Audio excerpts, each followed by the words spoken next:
Hello and welcome to the Happy Hour Hustle podcast with our host, Kim Bodie. I am absolutely thrilled to be chatting with you. Principal and fearless leader of 834 Integrated Communications. On this podcast, you're going to learn a lot about a lot, like public relations, marketing, digital, and advertising. That's a nice way of putting it. Forgive us if you hear some dogs in the background. We love them, and there's a medium-sized pack at the office at all times. Fantastic. So grab a glass of wine, preferably one with ice in it, and learn a little something today. Hey, hustlers. It's Kim again. It's been a little bit since we've connected. It's been a lot bit since we've connected, actually. We've been dealing with a lot of crazy growth at the agency. We've also been down several employees. So all of our time has been spent, managing our clients and making sure they have everything they need while also making sure we don't lose our minds. And that actually kind of leads into what I want to talk to you today about, which is culture. Culture is a big thing we talk about at the agency. I mean, hell, it might be my favorite word ever. Although it seems lately our culture has taken a bit of a hit. And this is normal, by the way. It's very normal for you to see up and downs in your culture. And a lot of that comes down to, it not being maybe a priority or other things kind of getting in the way. So what I want to talk to you today about is how culture is really a team sport. We talk a lot about how a company, what a company needs to do to create a culture, what a company needs to do to set a culture. But what we don't talk about is how employees contribute to that culture. Companies can define what they want their culture to be, set up systems to make it so. But if you don't have buy-in and support from your employees, it absolutely is not going to take. At 834, our goal is to have a culture of acceptance, honesty, accountability, and genuineness mixed in with, some fun and sarcasm, as you do. But that means that every single team member is committed to exemplifying these values and holding themselves accountable. Now, keep that in mind. They're holding themselves accountable. I also think it's important to note that they are holding other team members responsible. And in some cases, leadership. Leadership can get off track as well. And, by setting an example, by employees setting an example, leadership is going to take note of that and realize when things need to be kind of put back on track.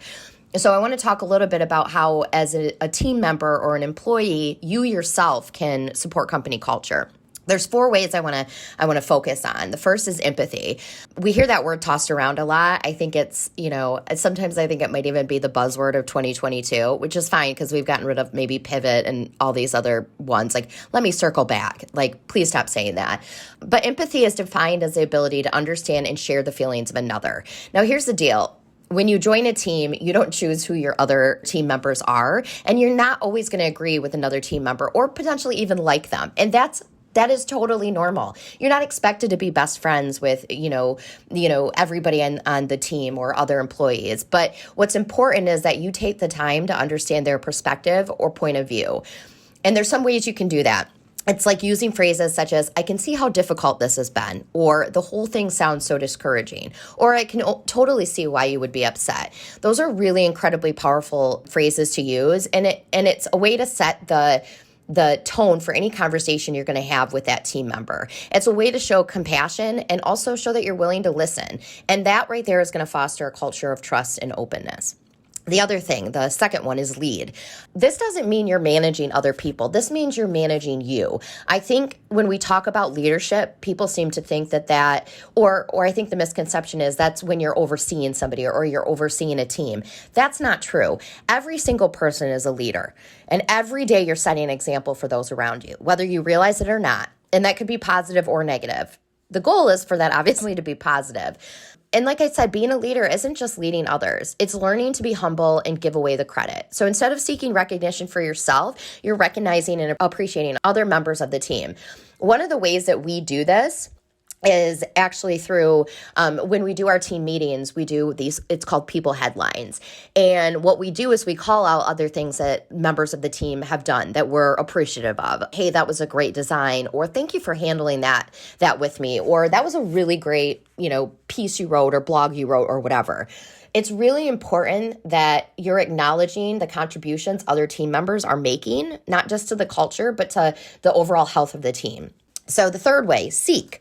It's kind of a funny word. Seek is kind of a funny word. I don't know. It reminds me of like, a journey. But I guess you know what? Culture is a journey. So I tied that all back together. So seek, what I mean by that is to find educational or networking opportunities that will sharpen your skill set. Culture thrives when employees prioritize learning and professional development.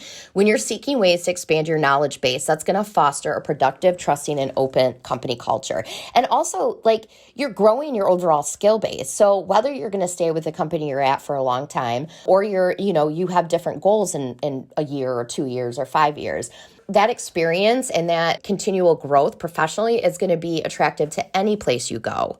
Now, the last one is probably the most important, and that's honesty. It's really hard to have tough conversations. We have a saying in our office, be kind, not nice. Being kind means having the tough conversations.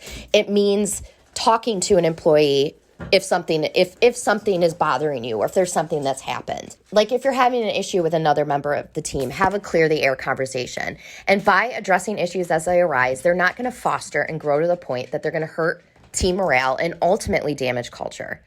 I know these conversations can seem really cringy and awkward, but once you address it with this team member, you're then able to move forward. I just want to remind you, a company can set the culture, but it is up to each individual to do their part in maintaining it. We also have a blog that we just wrote that kind of summarizes this. So I encourage you to go to 834.com. It's one of our most recent blogs. You can also search our blog page, Culture. We've written a lot on it. There's a lot we have to say about the subject. And we'd also love to hear from you. Reach out to us by email or, tweet or post or whatever, the interwebs, because culture needs to be a larger conversation, and it's not just company focused. It can't just be the company pushing the culture. If that is the case, it's going to fail.